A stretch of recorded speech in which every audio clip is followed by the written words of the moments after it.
17 বছর আগে যে ছেলেটি নির্যাতনের শিকার হয়ে দেশ ছাড়তে বাধ্য হয়েছিলেন, আজ সেই ছেলেটি হয়ে উঠেছেন সকল শ্রেণী বর্ণের মানুষের আস্থার প্রতীক। তারেক রহমানের এই রাজকীয় প্রত্যাবর্তন যেন সময়েরই চাহিদা পূরণ। জাতির খুব প্রত্যাশিত, কেননা দেশ আজ নেতৃত্ব শূন্য। আর এই সুযোগে মাথাচাড়া দিয়েছে মৌলবাদ। টেকনাফ থেকে তেতুলিয়া 52,053 গলির আনাচে কানাচে এই কালো শক্তির আস্ফালন। আক্রান্ত মুক্তিযুদ্ধ, মুক্তিযোদ্ধারা এবং দেশের ইতিহাস গণমাধ্যমের কণ্ঠ রোধ করা হচ্ছে, পুড়িয়ে দেওয়া হচ্ছে যুগ যুগ ধরে সংস্কৃতির ধারক ও বাহক প্রতিষ্ঠানগুলো। সব মিলিয়ে মৌলবাদের হাতে জিম্মি বাংলাদেশ যেন আইসিইউতে। চোখের সামনে সম্প্রীতি সৌহার্দ্য চিবিয়ে খাচ্ছে শকুনের দল। মৌলবাদ নামের কালো শক্তি অপছায়া থেকে বাংলাদেশকে যেন একমাত্র রক্ষা করতে পারেন তারেক রহমান। ফলে অনেকে বলছেন জিয়াপুত্র হতে চলেছেন মৌলবাদের খপ্পরে ছেঁড়া ফাটা বাংলাদেশ নামক রাষ্ট্রের একমাত্র সেলাই মেশিন। 5 আগস্টের পর হঠাৎ দেশের কাঁধে সওয়ার হয়েছে উন্মাদ মৌলবাদীরা। তাদের হাত থেকে মুক্তি পাচ্ছে না ভিন্ন মতাবলম্বী কেউ,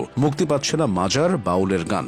যুগ যুগ ধরে শ্রদ্ধার চোখে যে আধ্যাত্মিক ব্যক্তিত্বদের সমাধিস্থল সাধারণ মানুষ শ্রদ্ধার চোখে দেখেছেন, সেসব তারা নিষ্ঠুরভাবে গুড়িয়ে দিয়েছে। এমনকি কারোর সাথে পাচে না থাকা নিজের মতো চলা বাউলরাও রেহাই পায়নি। এতটাই ধ্বংসলীলা চালিয়েছে যে প্রকাশ্যে সংস্কৃতির চর্চায় এখন আতঙ্কের বিষয় হয়ে উঠেছে। এই মৌলবাদীদের ভয়ে বিভিন্ন স্থানে কনসার্ট করতেও ভয় পাচ্ছে মানুষজন। শিল্পীর ন্যূনতম নিরাপত্তা নেই। গানের আসর থেকে পালিয়ে বাঁচতে হচ্ছে জেমসের মতো কিংবদন্তিকেও।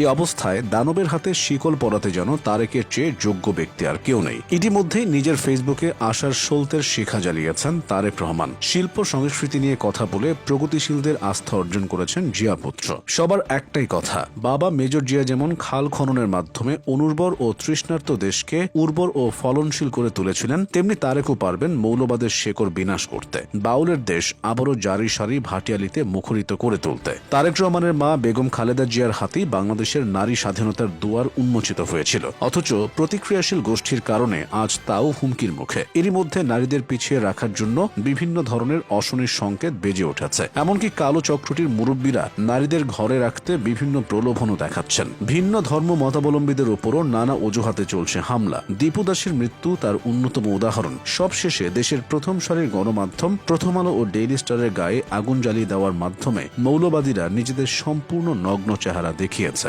বাঙালির অস্তিত্ব, মুক্তিযুদ্ধ আজ যেন শেকলবন্দি ধর্মান্ধ উগ্র গোষ্ঠীর হাতে। কথায় কথায় জাতীয় পতাকাকে অবমাননা, জাতীয় সঙ্গীত বদলে ফেলতে চাওয়া যেন খুবই স্বাভাবিক ব্যাপার হয়ে দাঁড়িয়েছে। অথচ এই জাতীয় পতাকা ছিনিয়ে আনতে 1971 সালে দিতে হয়েছে 30 লাখ প্রাণ। আজ যা খামছে ধরেছে সেই পুরনো শকুন। এই মুহূর্তে দেশের মুক্তিযুদ্ধের পক্ষের লোকজন মনে করছেন বীর মুক্তিযোদ্ধার সন্তান তারেক জিয়ার হাতেই দেশের পতাকা, জাতীয় সঙ্গীত নিরাপদ। তিনি এই ধর্মীয় মৌলবাদীদের সামনে দেশের মুক্তিযুদ্ধের ইতিহাস রক্ষায় ঢাল হয়ে দাঁড়াতে পারবেন। ঠিক এসব কারণেই এই মুহূর্তে দেশে তারেক জিয়ার প্রয়োজনীয়তা অপরিসীম। সবার প্রত্যাশা, চারিদিকে সব যখন প্রতিক্রিয়াশীল দানবের হাতে জিম্মি, তখন তারেককে আশ্রয় করে সংঘটিত হতে পারে বাংলাদেশের প্রগতিশীল মুক্তিযুদ্ধের পক্ষের মানুষ।